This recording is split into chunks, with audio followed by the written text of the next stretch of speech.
ሰላም የተወደዳችሁ የክታብ ዩቲዩብ ቤተሰቦች እንዴት ከረማችሁ? ዛሬ በተሰኘው በአዲሱ ዝግጅታችን በዚህ ዕለት የተከሰተን አስገራሚና እውነተኛ ታሪክ ይዘንላችሁ ቀርበናል። አብራችሁን ቆዩ።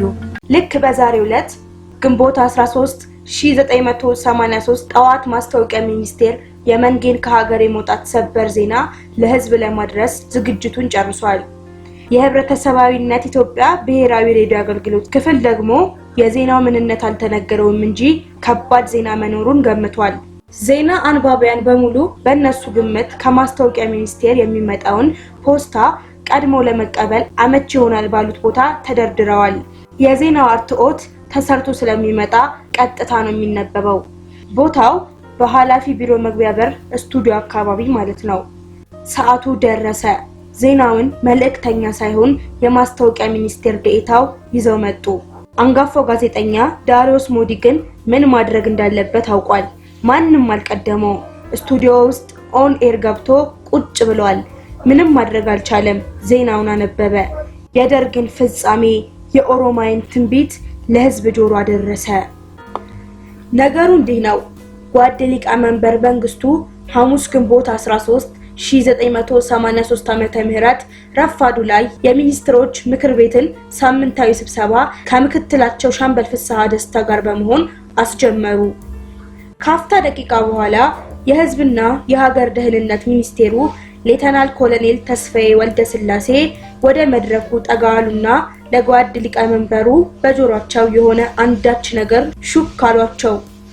ሊቀመንበሩም ወዲያው ጓዶች ብላቴ ማሰልጠኛ ያሉት የአዲስ አበባ ዩኒቨርሲቲ ተማሪዎች መንግስቱ ካልመጣ እያሉ አምፀዋል። እኔ መሄዴ ነው፣ ፍስሐ ስብሰባውን ይመራዋል ብለው ከተስፋዬ ጋር በመሆን ቦሌ አየር መንገድ አመሩ። ይህ በእንዲህ እንዳለ አስቀድሞ አየር መንገዱ ይሰራ የነበረ አንድ ደህንነት ሁለት ካፒቴኖች መርጦ ቪአይፒ በረራ ስላለ ተዘጋጁ። እርሱም መከላከያ ሚኒስቴሩ ሌተናል ጀነራል ተስፋዬ ገብረኪዳን ነው። በረራችሁም ብላቴ ማሰልጠኛ ነው፣ ነዳጅ ደግሞ ተሞልቶላችኋል አላቸው። እነሱም ብላቴ ከሆነ ይህ ሁሉ ነዳጅ ምን ይሰራል ብለው ሲጠይቁ ከብላቴ መልስ አስመራ ይሄዳሉ ብሎ መለሰላቸው። ይህ የሆነ እንዳለ ጓድ ሊቀመንበር ከቻሉ ታላቅ መደናገጥም ሆነ።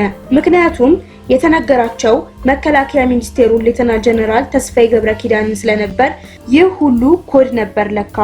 በሲአይኤ ደባ ስልጣናቸውን ያጡት ጓድ መንግስቱ ኃይለማርያም በግንቦት 13 1983 ዓመተ ምህረት የጦር ማሰልጠኛ ለመጎብኘት ቢነሱም የኢትዮጵያ አየር መንገድ ወስዶ ኬንያ ነበር ያሳረፋቸው።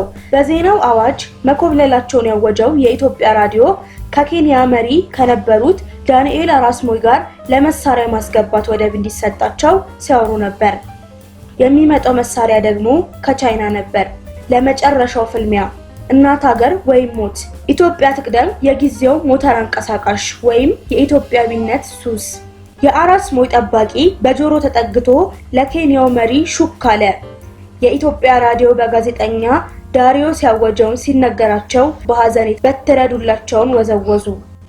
ጓድ መንግስቱም ወደ የሳምንቱ ተረኛ መሪ ሌተናል ጀነራል ተስፋዬ ገብረኪዳን በኬንያው መሪ የገመድ ስልክ ቢደውሉም መልስ አጡ።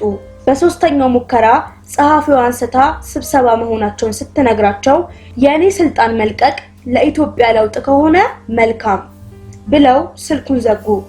ከነበራቸው ሁለት ጠባቂ አንዱ ከመንጌ አልለይም ሲል፣ አንደኛው ሀገሬ ገብቼ ሞታለሁ ሲል እቀበላለሁ ማለቱ ነበር። እንግዲያው ከወሰንክ የሀገሪቷ ገንዘብ በማዕጅ እንዳለ ልንገርህ። በወረቀት ጭራው አስጨብጣውት ወደ ሀገሩ ተመለሰ።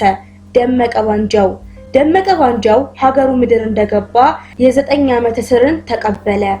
ጓድ መንግስቱም ወደ ዚምባብዌ በሲአይኤ ቅንብር በተዘጋጀላቸው ኢጣሊያ በሚል አውሮፕላን አመሩ፣ ወደ ቅርብ ወዳጃቸው ሮበርት ሙጋቤ። በኋላም አውሮፕላኑ የኔ አይደለም ያለችው ጣሊያን ባለቤት አልባ የሆነው አውሮፕላን በዛው ምድር በረራ ታግዶ ለ32 ዓመት ባለቤቱን እየጠበቀ በሮበርት ሙጋቤ ዓለም አቀፍ ኤርፖርት ጥጉን ይዞ ይኸው ዛሬም አለ።